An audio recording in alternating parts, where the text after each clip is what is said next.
So, Jirard's made a new video. It was good. Let's start with that. I thought it was a good video. I thought it's the video he should have made instead of his first response, which came off as combative, just not good. Let's just say, if this had been the video he made instead of the first response, I think he would have salvaged his reputation and his channel and his employees. That's I think it could have turned out a whole lot better for him. And I think he came across as much more sincere, and I think correctly put on display how it's I think there needs to be some grace given. In one of Karl's follow-up videos, I want to say, or somebody, it might have been another YouTuber that had covered it way back when it happened. But I think people are underestimating the lengths that someone will go to in order to earn the approval and admiration of their hero, in Jirard's case, his father. And so I don't remember which video it was to pull it up myself. But he tells a story about how he tried to, I guess you could say, play a practical joke on his dad with a birthday card. You may have seen that video. And his dad's response of him just trying to have a bit of camaraderie type of like elbow nudging, like, haha, dad, we're like, friends too. I can see how that would mess with his head enough to go into panic mode, like he said, try to run interference on the prayer that his father would be proud of him for defending the family name. That might upset some people, but I think that it's important to recognize that. So I think there needs to be some grace given to that aspect. So one thing that I found interesting at the very end, because I wasn't going to do another response video. I wasn't going to do this until the very end of his video. He plugged a new channel that popped up conveniently a few months ago, whose only two videos up until very recently was to debunk the bad math, as he put it, for Karl and Muta. Now, he did go into a lot of correct comparisons, explaining, and I thought did a great job at explaining what quid pro quo is, the differences between a book to tax conversion for something like a nonprofit or even a for-profit. But he missed the main problem, in my opinion. So one of the things that he really spent a whole lot of time on, and you can see his video is an hour and a half. More than half, or about half, I'd say, of this video is kind of worthless, because it was predicated on the idea that the Open Hand Foundation should even still be filing the 990 PF, should still be operating as a private foundation, which he even had on his screen at this point, and explains how, yes, and I agree with the decision to transition from a private foundation to a public charity. I think that was a reasonable thing for Open Hand to do. And you can see when their transition period begins, their testing period, or whatever you want to call it. But you should also notice when that 60-month, that 5-year period ends. 2020, the end of 2020. So from that point on, every comment that accounting and YouTube made talking about how the numbers from these first couple years that Indieland exists, sure, there are valid points to be made, but he continued for a lot of this video, missing this entirely. Whether on purpose or not, I don't know, but it clearly shows you right here. 60-month period ends December 31, 2020. Every subsequent year would be a regular 990, not the 990 PF. So there's a whole bunch of word salad in this guy's video that is technically true in general analysis of the differences between the books accounting and the tax accounting, and how it is true that they may not always exactly line up with each other. That is a true statement. It does not apply here. This is one of the reasons. And the core reason of why he really lays into Karl and Muta's napkin math, I'll call it, is that it misses the core concept of perception, and the perspective, I should say, of what is the money. Is the money received truly revenue, or is it not? So it is true, and I'll say that this isn't to say that there is actually money missing, because it is true that the way in which it seems TOVG and PBD West, let me back up. Let me take out PBD West. It seems that it was done correctly for TOVG, that the money taken in would be considered their revenue. They would offset the costs of the event, and the net amount would be given to Open Hand Foundation, OHF. There is nothing wrong with that on its own. There's nothing on the surface wrong with that. That's perfectly fine. And it's common, and you could even say standard. And accounting in YouTube is correct to point out that that is why, on the surface, you cannot simply look at the amounts raised on Tiltify's totals and just assume that that is the amount entirely that would go to OHF on the surface. The problem with, and that's again fine if, well, not if, but it's fine that that's how it was done. The problem is that's not how it was advertised, because it doesn't have to be that way. And I would argue that it was advertised not that way. So it is allowed that with the publicity that TOVG did, that Jirard did, saying that 100% of the proceeds, or 100% of the money, or all of the bit subs,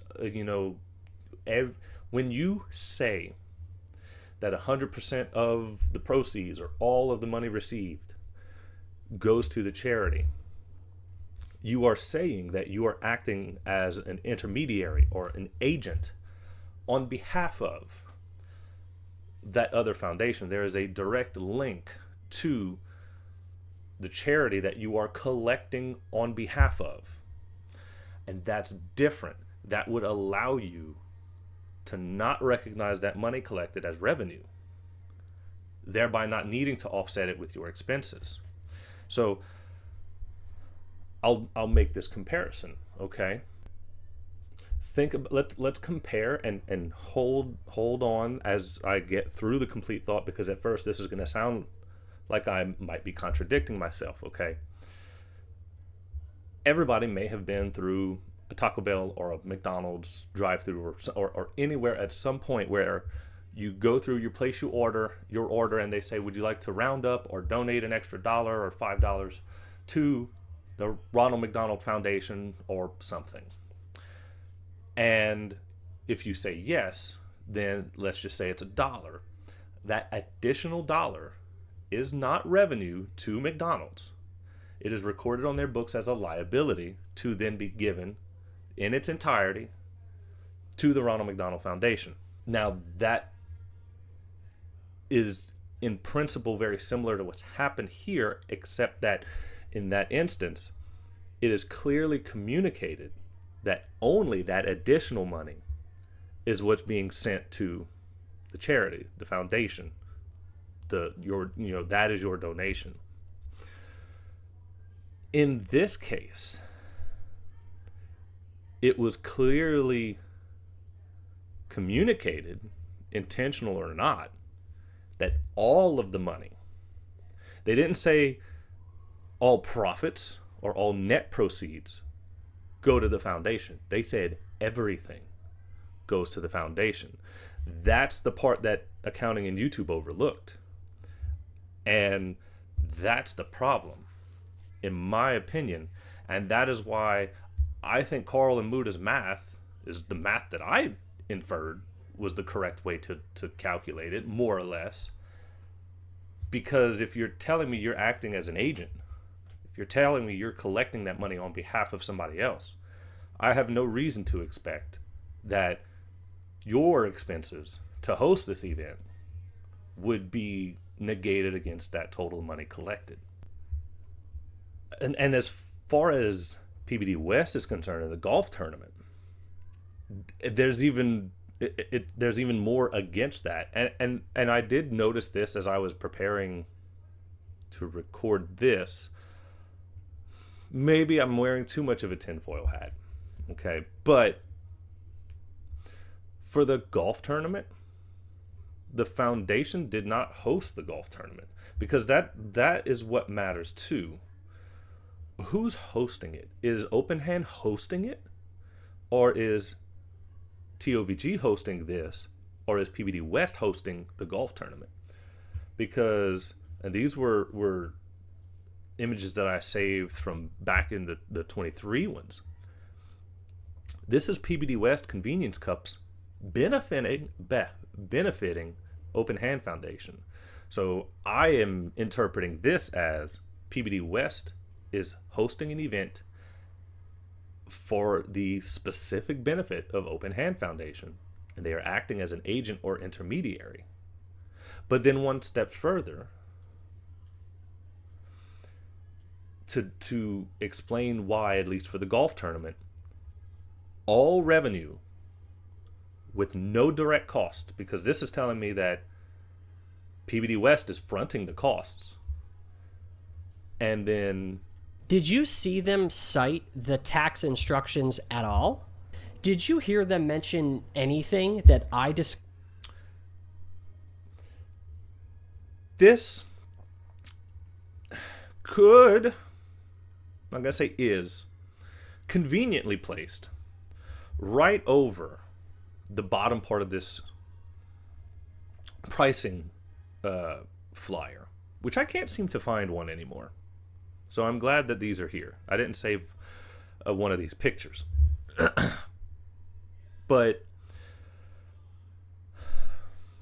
here's the bottom that was covered up when that transition happened. This is from a different video. Obviously, Muta's wearing a different, some different clothes, but I don't know exactly where in Muta's other video this piece is. But it's clearly the same flyer, right?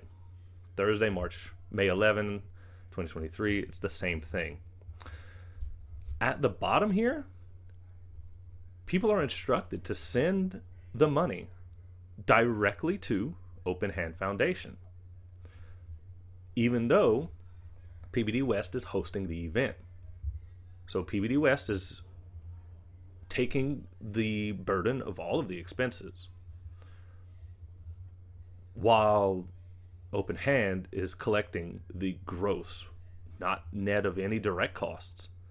As accounting and YouTube did correctly explain, if Open Hand itself had hosted the event, then yes, there would be a difference between what is overall collected minus the net, minus the direct cost, and then the net of that would be the gross fundraising revenue.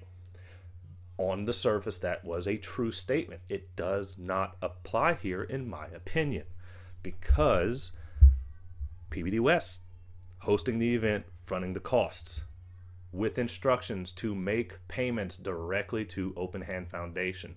And this same concept is what was conveyed to people for Indie Land, is that even though, and Jirard did say that,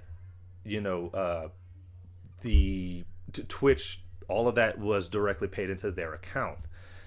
And so if they were structured, or if they had set it up, they were giving the impression that they had set it up to act in similar fashion as this, as an intermediary, as an agent, and that they didn't need to pick up all of that as income to then write it off later as a donation to the charity, which would be fine. The problem is the perception created by what was said. And I think that's the big miss for Accounting in YouTube's video, is that he didn't take that perception into account with how the math was done. Karl and Muta's math is reasonable based on the perception that it was being handled in this way, because that's how I looked at it. That's how I interpreted everything. If I'm looking at this and I'm seeing that I believe TOVG is acting as an agent or an intermediary, then I am going to assume that anything I give is not going to be net of your expenses before it gets to the foundation. So again, that's just seems convenient. Make of that what you will. So at the end of the day, technically, yes, Accounting in YouTube did correctly explain why the math may not line up. It is also, I'll agree, reckless a bit on Karl's part at least, to make claims that there was embezzlement done, because that is a very specific thing. I still go back to my original response video and analysis. Not that they are obligated to, but certainly the easiest way to dispel claims of embezzlement would have been for Jirard to hold up the physical bank statements from the most recent month. At the time, obviously redact the necessary privileged information, account numbers and all that, but to show that all of the money was still there, which it did end up being donated, which is great. I think that's probably what I would have done, and hindsight's 2020. Everybody's the Monday quarterbacking, or whatever the terminology is.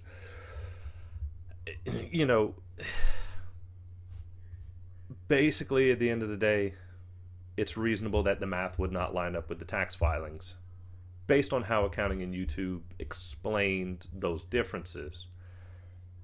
I don't feel it's fair to say that Karl and Muta's math was bad because of how all of the information was advertised, how the flow of money was advertised.